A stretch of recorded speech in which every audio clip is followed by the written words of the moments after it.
Shalom, salam sejahtera bagi kita semua. Perkenalkan, nama saya Hana Basaribu. Saya mahasiswa Universitas HKBP Nomensin Pematang Siantar, Stambuk 2019, Program Studi Pendidikan Guru Sekolah Dasar, mata kuliah Pendidikan Bahasa Indonesia kelas rendah. Di video kali ini saya memenuhi tugas dari dosen saya, yaitu Bapak Juni Agus Simaremare, SPD MSI. Di video kali ini kita akan membahas tentang fungsi dan pembelajaran sastra.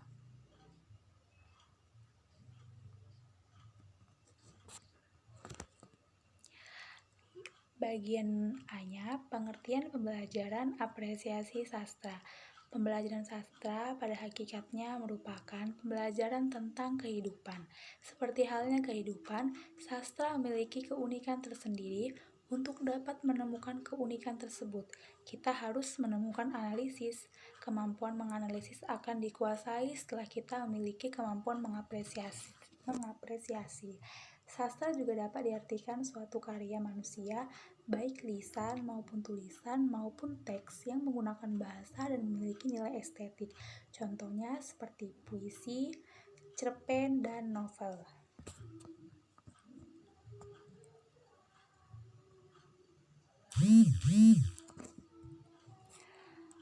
Untuk membedakan teks yang termasuk sastra dan bukan sastra, coba lihat contoh di bawah ini. Pertama, cempedak di luar pagar, tarik gala, tolong jalakan. Saya budak belajar, kalau salah tolong tunjukkan anonim.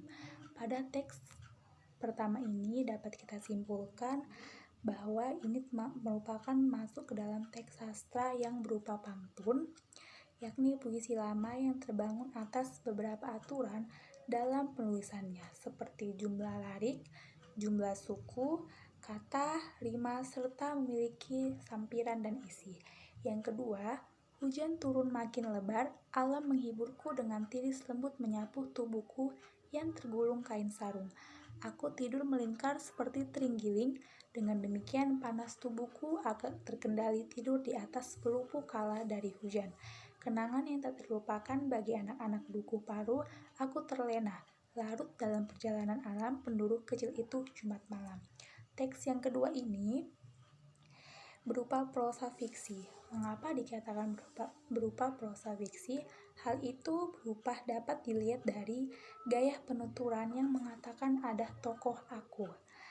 Tokoh tersebut sedang menceritakan peristiwa yang dialaminya, yang sekaligus menggambarkan latar tempat dan latar waktu, dengan menggunakan bahasa yang indah seperti penggunaan metafora. Oleh karena itu, teks ini termasuk ke dalam teks sastra. Pembelajaran apresiasi puisi dapat dilakukan dengan beberapa teknik sebagai berikut. Yang pertama, pelacakan pendahuluan. Guru perlu mempelajari puisi yang akan diajarkan di dalam kelas. Mengapa demikian? Agar hasilnya memuaskan dan murid juga bisa memahaminya dengan baik. Yang kedua, penentuan sikap praktis. Untuk mempermudah siswa memahami puisi, guru hendaknya memilih puisi yang tidak terlalu panjang, dapat dibahas dalam sekali pertemuan. Dan yang ketiga, introduksi.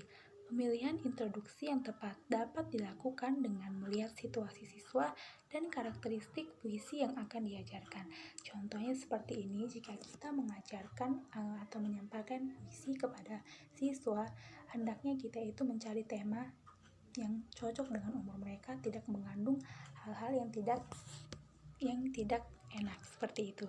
Dan nomor 4, penyajian.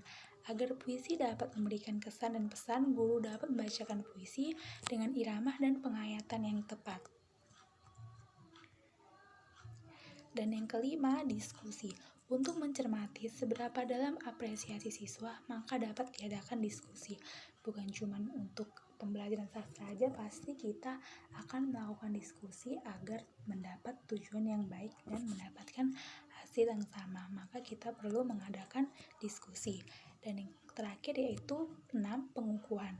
Pengukuhan dapat dilakukan dengan cara memberikan tugas-tugas di luar kelas yang merupakan kelanjutan dari pembelajaran di dalam kelas. Bagian B, tujuan pembelajaran apresiasi sastra, yaitu yang pertama, siswa menguasai bermacam-macam majas, makna ungkapan, dan makna peribahasa. Yang kedua, siswa menguasai ciri-ciri pembentuk puisi, drama, kritik, dan esai. Bagian terakhir yaitu C, fungsi pembelajaran apresiasi siswa dapat dibagi menjadi 3. Yang pertama, fungsi ideologis sebagai salah satu sarana untuk pembinaan jiwa Pancasila. Dan yang kedua, fungsi kultural memindahkan kebudayaan dari suatu generasi kepada generasi berikutnya. Dan yang ketiga, fungsi praktis. Pengajaran sastra membekali bahan-bahan yang mungkin berguna bagi siswa untuk melanjutkan studi atau bekal terjun di tengah kancah masyarakat. Demikianlah penjelasan sedikit banyaknya tentang sastra.